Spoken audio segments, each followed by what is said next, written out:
வணக்கம். அதாவது வேர்ல்டு வீடு ஒரு பரபரப்பை கிளப்பிய தீர்க்கதரிசி ஒருத்தர், கள்ள தீர்க்கதரிசி. என்ன ஆச்சு, அது என்ன காரியங்கள் அப்படிங்கிறத நம்ம ஒரு சின்ன கிளிப்பிங்கை பார்த்துட்டு அனைகத்தை பேசலாம். வாங்க வீடியோக்குள்ள போலாம். தப்பித்துக் கொள்ளலாம் என்றும் கூறி லட்சக்கணக்கில் அவர் பணம் வசூல் செய்தார். Yes, my name is Abu Noah. Please, I have not asked any. மக்கள் ஏற ஏற இந்த படகு தானே விரிவடைந்து கொள்ளும் என்று கிறிஸ்துமஸில் பெருவெள்ளம் ஏற்பட்டு உலகம் அழிய போகிறது என கூவி வந்த கானா நாட்டு நபர் சகட்டு மேனிக்கு பொய்களை அள்ளி தெளித்தார் எப்போ நோவா. உலகம் அழியாவிட்டால் இந்த தீர்க்கதரிசி அப்படின்னு அறியப்படுகிற இந்த நபர் நோவா எப்படி ட்ரெஸ் சேஞ்ச் பண்ணாரோ, சினிமா படங்கள்ல நோவா எப்படி ஒரு கந்தலான துணிகளை ஒரு டிஃப்ரெண்டா இது பண்ணிருப்பாங்கல்ல, அதே ஃபார்மேட்ல இந்த போட்டோல பாக்குறீங்க. அதே ஃபார்மேட்ல இவ என்ன பண்ணிருக்காங்க, அந்த உடையை தரித்து என்ன பண்ணிருக்காரு அப்படின்னு கேட்டீங்கன்னா, கிறிஸ்துமஸ் தினங்கள்ல 25 இந்த தேதிகள்ல உலகம் அழிய போகிறது, ஒட்டுமொத்தமாக உலகம் அழிவுக்கு வரப்போகிறது, 2ஆம் வருகை வரப்போகிறது அப்படிங்கிற மாதிரி சொல்லியிருக்காங்க. இப்படி சொல்லி கடைசியில் என்ன பண்ணிருக்காரு அப்படின்னா, ஜிபால் அப்படிங்கிற அந்த ஆப்பின் வாயிலாக பணம் அனுப்புங்கள், ஒரு நோவா பேழையை போல ஆரம்பிக்க போகிறோம், அதிலே நீங்க இது பண்ணிக்கலாம், நீங்க காப்பாற்றப்படலாம் அப்படிங்கிற மாதிரி சொல்லி ஒரு என்ன சொல்றது, ஒரு உருட்டா பேக்கிங்க பண்ணிருக்காரு. கடைசியில் இப்போ சிறைக்கு போயிட்டாரு. இப்போ என்னன்னு கேட்டீங்கன்னா, ஆண்டவராகிய இயேசு கிறிஸ்துவானவர் 2ஆம் வருகை உண்மை. அந்த சம்பவங்கள் நடக்க போகிற சம்பவங்களையும் பிப்லிகளா எழுதப்பட்டிருக்கிறது. ஜனத்துக்கு விரோதமாக ஜனமும், ராஜ்யத்துக்கு விரோதமாக ராஜ்யமும், கொள்ளை நோய்களும் பஞ்சங்களும் பல இடங்கள்ல உண்டாகும், பூமி அதிர்ச்சிகளும் உண்டாகும் அப்படிங்கிறத முன்னமே தீர்க்க தரிசனமாக தம்முடைய 2ஆம் வருகையினுடைய தோனியை அது ஒரு என்ன சொல்றது, ஒரு சிம்டம்ஸ் ஆஃப் இதுன்னு சொல்லலாம். அந்த சிம்டம்ஸ இத எப்படின்னு கேட்டீங்கன்னா, பிசாசானவன் கேப்சர் செய்து ஒவ்வொரு வருடங்கள்லயும் 3 தடவை 4 தடவையாவது ஆண்டவருடைய வருகை வந்து விட்டது, இதோ அங்க இருக்கிறார், இங்க இருக்கிறார், சைனாவில இருக்கிறார் அப்படிங்கிற மாதிரி கம்பசூத்திர கதை சுத்திர வேலைகளை பிசாசானவன் கட்டவிழ்த்து விடுறான். சரிங்களா?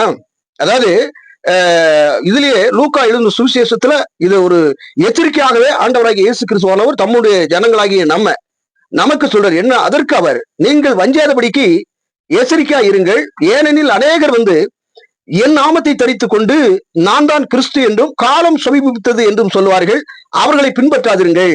எப்படி காலம் இதாயிருச்சு, கொடிய காலமா இருக்கு, இது கடைசி காலமா இருக்கு, ஆண்டவருடைய வருகை வந்துருச்சு, உலகம் அழிய போகுது, அதை அழிய போகுது, இதை அழிய போகுது அப்படின்னு சொன்னோம்னா நீ ஏற்றுக்கொள்ளாத. எல்லா காரியங்களும் நடக்கும் வரைக்கும் இந்த மாதிரியான காரியங்கள், பரிசுத்த குலைச்சல், அவிசுவாசத்தை கொண்டு வருகிற காரியங்கள் எல்லாம் நடக்கும்.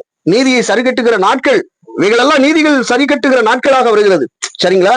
சோ இதனால இதை வச்சு என்ன பண்ணுவோம் அப்படின்னு கேட்டீங்கன்னா, கிறிஸ்து வந்து விட்டார், நான் தான் கிறிஸ்து அப்படின்னு சொல்லி பல விதமான ஒரு கல்ட்டு கும்பல்கள் வருவாங்க. அந்த கல்ட்டு கும்பலுடைய தலைவர் யாரு அப்படின்னு கேட்டீங்கன்னா, பிசாசானவன். ஆரம்பம் முதலாகவே அவன் பொய்யுக்கு பிதாவுமாய் இருக்கிறான். அதற்கு அடிப்படையாக நம்ம எப்படின்னு கேட்டீங்கன்னா, ஆதியாகமத்துல வாஸ்தவம் அப்படின்னு சொன்னா, அங்கே ஏவாள் வஞ்சிக்கப்படுறா. எதனால வஞ்சிக்கப்படுறா அப்படின்னு கேட்டீங்கன்னா, நன்மை எல்லா கனிகளையும் புசித்து சாப்பிடலாம், வைக்கலாம், நன்மை தீமை அறியத்தக்க விருட்சத்தின் கனியை மட்டும் நீ இது பண்ணக்கூடாது அப்படின்னு சொல்லி ஒரு உத்தரவாக சொல்லிட்டு போறாரு. சோ இவன் என்ன பண்ணிட்டான், நைசா கேள்விப்பட்ட இவன், அறகுறையாக கேள்விப்பட்ட இவன் என்ன பண்ணிட்டான் அப்படின்னா, ஏவாளை வஞ்சித்து, இதை நீ புசிக்கும் நாளில் சாக மாட்ட, நீ தேவர்களை போல அதாவது கடவுள் எப்படி இருக்கிறாரோ அதே ஃபார்மெட்ல நீயும் இருப்ப, எல்லாம் தெரிஞ்சிடும் உனக்கு அப்படிங்கிற மாதிரி ஒரு துர்போதனையை கொடுத்து பூமி சபிக்கப்பட்டதாக போகிறது. இப்படித்தான் அரசல் புரசலா இந்த நயவஞ்சகன் அப்படின்னு சொல்லப்படுகிற பிசாசானவன் லூசிபர் என்ன பண்றான் அப்படின்னு கேட்டீங்கன்னா, இப்படிப்பட்ட வேத வாக்கியங்கள் எல்லாம் அரசல் புரசலா தேவ திட்டத்தை அவமாக்கி போடும்படி, தேவ திட்டத்தின்படி தேவ பிள்ளைகள் இடலாக்கி போயிடணும், அதனூடாக அவங்க மனம் பதறி போயிடணும் அப்படிங்கிறதுனால வஞ்சிக்கப்பட வேண்டும் என்பதற்காக வேண்டி இவன் என்ன பண்றான் அப்படின்னு கேட்டீங்கன்னா, ஒவ்வொரு நூற்றாண்டுகள்லயும் ஒவ்வொரு கால வருடங்கள்லயும் சரி இப்படிப்பட்ட காரியங்கள் ஊடாக வர்றான். இவன் மட்டும் கிடையாது, பல நூற்றாண்டுகளுக்கு முன்னதாகவே பிபிலிக்கலாவே பாத்தீங்க, வரலாற்று பூர்வமா பாத்தீங்க அப்படின்னு சொன்னா அங்கேயும் நடந்திருக்கும். சரிங்களா? அதை கூட நான் பின்னால பார்ப்பேன், முழுசா பார்க்கணும் நீங்க. அதுக்கு அடுத்து செக்மெண்ட் என்னன்னு கேட்டீங்கன்னா, இப்படி பல காரியங்கள் பிசாசானவன் இந்த பிபிலிக்கல்ல இருக்கும் பொழுது, இந்த ராஜ்யத்துக்கு விரோதமான ராஜ்யம் சம்பவங்கள் ஃபைட் நடக்குது, பல காரியங்கள் நடக்கிறது, பூமி அதிர்ச்சிகள் நடக்கின்றன, பல பஞ்சம் பட்டினிகள் இன்னும் வந்து ஆப்பிரிக்கா கண்டமா இருக்கட்டும், பலவித நாடுகள் சாப்பாட்டுக்கு வழியின்றி பல காரியங்கள் நடந்து கொண்டிருக்கின்றன. பஞ்சங்கள், கொள்ளை நோய்களும் பலவித இடங்கள்லயும், ஒவ்வொரு இடங்கள்லயும் பூமி அதிர்ச்சிகளும் வெகுவாய் பிறவி வருகிறது. மழையினூடாக அநேகர் சாகுறார்கள்.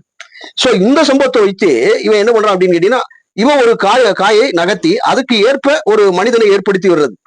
செப்டம்பர் மாசம் 17ஆம் தேதி ஆண்டவருடைய வருகை வருகிறது அப்படின்னு சொல்லி இப்படி கிளப்புனாங்க.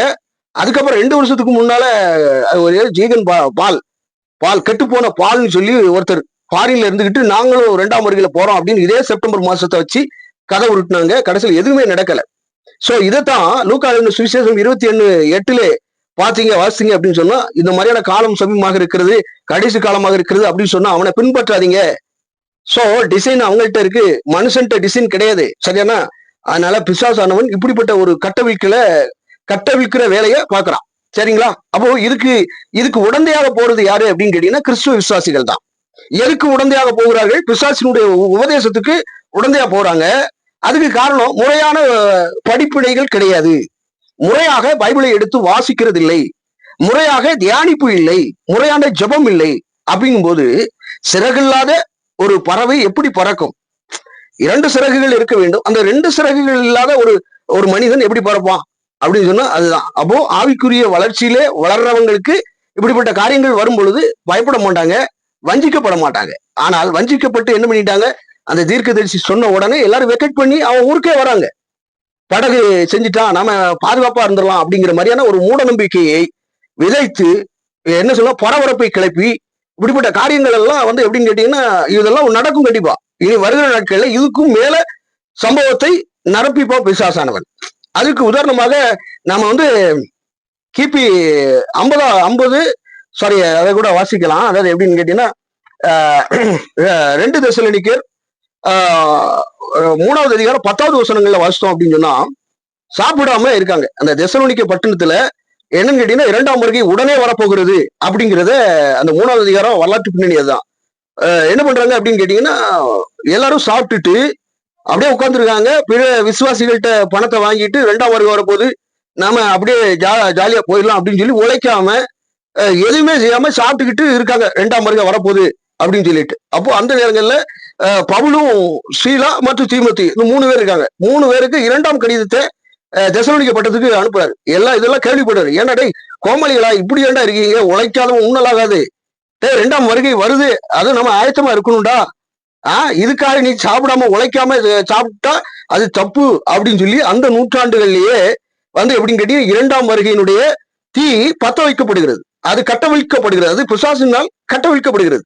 சோ இதை அறிஞ்சுதான் என்ன பண்றாரு அப்படின்னு கேட்டீங்கன்னா பவுல் மற்றும் சீலா தீமோத்தேயு இந்த 3வரும் இதுல என்ன ஆகுது அப்படின்னு கேட்டீங்கன்னா ஆண்டவர் சொல்லக்கூடிய வார்த்தையின்படி காலம் சமீபமாயிட்டு 2ஆம் வருகை வரப்போகுது அப்படின்னு ஒரு தவறான ஒரு போதனை வருகிறது. சோ கவனமா இரு, இந்த வசனம் இப்படிதான் சொல்லுது, கவனமா இருக்கணும், கடைசி நாட்கள்ல இப்படி இந்த மாதிரியான சம்பவங்கள்லாம் இருக்கு வைக்கி, பட் இருந்தாலும் நீ ஆயத்தமா இருக்கணும் அப்படிங்கிற மாதிரி சொல்லி உழைக்காதவன் உண்ணலாகாது அப்படிங்கிற மாதிரி சொல்லி அந்த நூற்றாண்டுலயே நடக்குது. சரியா? அதுக்கு அடுத்தடுத்த கட்டங்கள்ல என்னன்னு கேட்டீங்கன்னா அடுத்த நூற்றாண்டு 2ஆம் நூற்றாண்டுல பாத்தீங்க அப்படின்னு சொன்னா இதை விட பயங்கரமாக கட்டவிழ்க்கப்பட்டது. ஆண்டவருடைய வருகை வந்து விட்டது, எல்லாரும் நெருக்கடியாக விட்டுப்பட்டார்கள் அப்படிங்கிற ஒரு பிரம்மாண்டத்தை பிசாசானவன் கொண்டு வந்தான். அதுக்கு அடுத்த நூற்றாண்டுகள்ல இதெல்லாம் போலியானது அப்படிங்கிறத கண்கூடாக பார்த்தார்கள். பார்த்தது நிமித்தமாக இன்னும் அப்படியே ஒவ்வொரு நூற்றாண்டுகளுக்கும் ஒவ்வொரு நூற்றாண்டுக்கு இடையில பஞ்சங்களும், ஒவ்வொரு நூற்றாண்டுக்கு இடையில சுனாமிகளும் பேரலைகளும் பேரிழப்புகளும் வந்த வண்ணமாக இருக்கிறது. புரியுங்களா? இதெல்லாம் ஒரு சிம்டம்ஸ் ஆஃப் 2ஆம் வருகை. சரிங்களா? இந்த சிம்டம்ஸ வச்சு இவன் வந்து என்ன பண்றான், வேற மாதிரி காயை நகர்த்தி வஞ்சிக்கப்படும்படி கிறிஸ்தவர்களாகிய நாங்கள் வஞ்சிக்கப்படும்படி என்ன பண்ணுவான், பிசாசானவன் கட்டவிழ்க்கிறான். அப்போ அதுக்கு காரணம் இப்படி ஏமாற்றம் அடைவதற்கு காரணம் என்ன? கள்ள தீர்க்கதரிசிகளுடைய நோக்கம் தான் என்ன அப்படின்னு பார்த்தா, பிசாசினுடைய உபதேசத்தை, பிசாசினுடைய தந்திரத்தை இந்த பூமியில கட்டவிழ்க்கிறதுக்கு, அவனுடைய சித்தத்தை செய்வதற்காக ஒரு சாரரை பிசாசானவன் கட்டி எழுப்பியிருக்கான். சோ இதுல கவனமாக இருக்க வேண்டும். அதே வேளையில அநேக மாய்மாலங்கள், அநேக காரியங்கள், அதாவது கிறிஸ்தவர்கள் தான் இப்படி மாய்மாலம் பண்றாங்களா அப்படிங்கிறது தெரியல. ஊழியர்கள் பேர்ல அநேக அட்டூழிய வேலைகளை செய்யறாங்க, வைக்கிறாங்க. அடுத்த பார்ட் 2ல இந்த வீடியோவை நீங்க பார்க்க போறீங்க. நீங்க பாருங்க, இதுதான் பார்ட் 2ல நீங்க பார்க்க போறீங்க. இப்படிப்பட்ட கழகத்தின் அதாவது எப்படின்னு கேட்டீங்கன்னா கழகக்காரர்களாக கட்டவிழ்க்கிற ஒரு மனிதர்களாக இருக்கிறாங்க. சரி, நம்ம பார்ட் 2ல பார்க்கலாம் வேறொரு பதிவு. வணக்கம்.